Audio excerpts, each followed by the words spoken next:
My cheating wife's lover came to my house and threatened me. She's my woman now. Accept it. Or I'll bury you in lawsuits while I keep screwing your wife. When I get tired of her, you can have her back. I took a step forward and punched him in the face. The sound of crunching cartilage and breaking teeth filled the room. I kicked him in the groin, and he crawled into a corner, whimpering pitifully. You thought you could humiliate me and walk away? He stood in my doorway smirking, chest puffed out like he had just conquered something worth bragging about. Listen up, cuckold, he sneered. The words barely registered. I didn't see a man standing there, I saw a dead mistake still breathing. He went on, she's my woman now. You need to accept it, or I'll bury you in so many lawsuits you won't be able to move. And you know what? While you're drowning in court dates and debt, I'll be screwing your wife. He grinned wider. Eventually I'll get tired of her.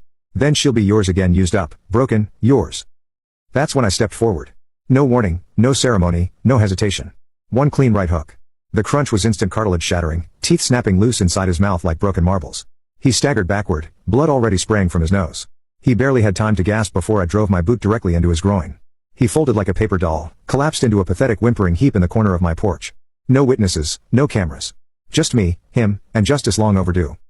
Step 1, control the field. I stood over him, calm as a surgeon. You're going to leave, I said, voice low, deadly calm. You're going to crawl back to whatever hole you slithered out of. He whimpered something unintelligible. And if you ever step near me again, it won't be just your teeth you lose.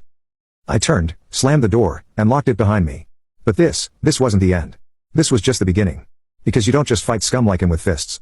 You bury them with strategy. Chapter 2, you wanted a war? I'll give you an execution.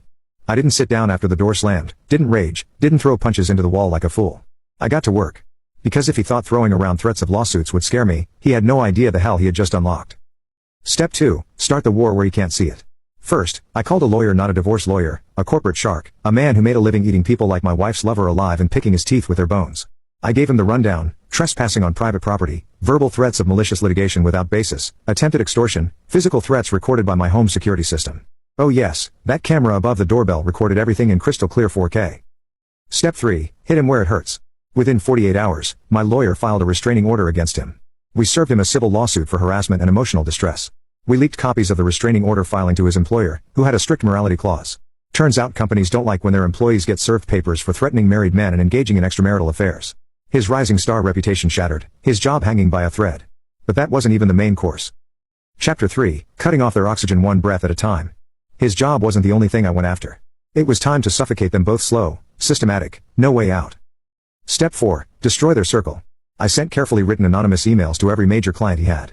Inside those emails, a simple question: is this the kind of man you trust with your money? Attached, copies of the restraining order, screenshots of his threats, and evidence of his relationship with a married woman. No accusations, no ranting, just cold facts. The result? Clients started